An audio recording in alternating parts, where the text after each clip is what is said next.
Hey everyone, it's Abby.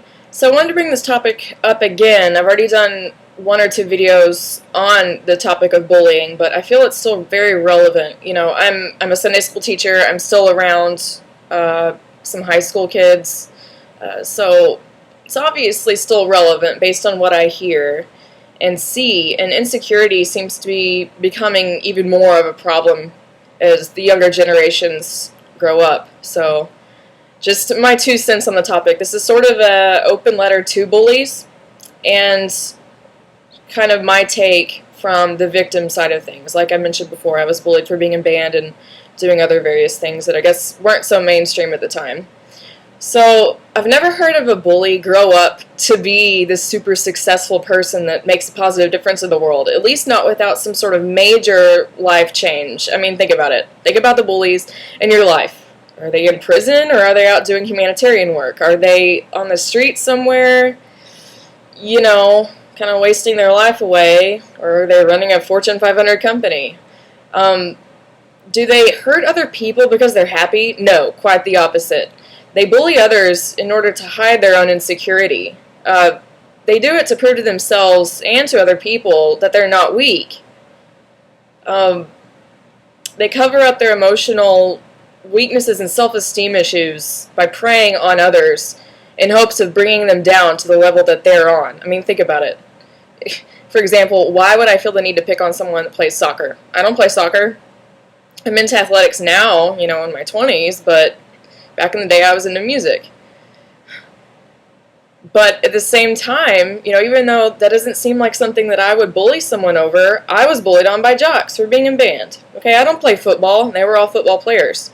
Actually, not all of them. There were some girls. They were in athletics, but, they definitely weren't in the music crowd. But I was really successful at what I was doing, which was not only abnormal, I guess, for someone in middle school, but it happened to not be in a sport or something popular. So, but I mean, it makes them feel better or some sort of sense of control, which they may be lacking at home. I mean, a lot of the time, how we act is not necessarily a reflection of the moment, not a reflection of how someone makes us feel. It's what someone reminds us of. Okay, so in the face of someone who's maybe more successful than we are, that serves as a proverbial mirror to us, and we get defensive, like, oh, I don't have those traits. I'm not doing all that kind of stuff. I'm not as successful as that person. But the truth is, bullies are the weakest people around. Why? Because they're not happy. They're not confident enough to celebrate the accomplishments of others. They're not strong enough to build other people up. They're so miserable in life that they want others to join them in that misery, because misery loves company.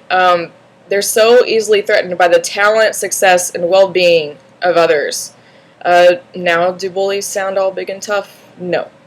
They may exert physical toughness or say some hurtful things to get a reaction and make them feel stronger than they really are. It's all a cover-up. It's just an act. The thing is, bullies exist because they're completely oblivious to what dwells within themselves. They're all blind to their own potential, to their inner greatness, to their unique abilities, and therefore they're threatened by someone else that's living the opposite. They're threatened by someone who's out there realizing those things, bringing them to the surface, and they're threatened by seeing people manifest that in their own lives. So what do? They try to influence the situation, control the situation, make themselves feel better. They're putting out efforts to preserve their self-esteem or alleviate anxiety about how they feel about themselves. But that's because they don't realize how great they are. If everyone realized how great they are, I don't think they'd feel the need to pick on other people. I don't feel like they would need to beat up other kids. I don't feel like there would be so many fights over things like politics, race, gender, religion.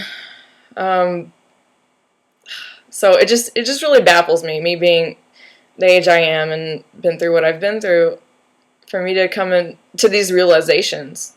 But bullies, It's time to rethink influence. Okay? You may be acting out of impulse in the moment because you want to shut someone else down because it makes you feel better. But imagine if you could muster up the inner strength to encourage someone else, to do something good for someone else. Instead of knocking the books out of someone's hands, what if you helped someone pick up their books? Well, what did you just do? You just improved their day. What are they going to think of you? Oh, he's so nice. Wow. And guess what? Someone's going to see you down the hall doing that, and they're going to be inspired to do the same thing. They may not voice it because kids are, kind of insecure. And insecure people don't like to voice that they admire somebody. But they will think, oh, I want to be like him. He helped someone. He made a positive difference. The teachers will notice. Your coaches will notice. Teammates will notice. Whatever. That's the kind of influence that lasts. Okay, punching someone, that, to me, yes, it can cause detrimental effects emotionally to someone down the road. And that's a horrible thing to be remembered as. You were the person who caused this kid to have a breakdown. You were this person who triggered this kid's first bout of depression. You were that person who made someone feel so bad about themselves that they committed suicide. Okay? That doesn't leave a positive impression on the world. That doesn't inspire other people to be all that they are and to empower each other. Okay? Rethink influence. Decide to make a positive difference, because that is evident of true strength. That is evident of inner greatness. Okay? That is evident of a strong, confident person. Everyone has it in them to make a positive difference in this world. It's time that we all, bullies included, wake up to this fact.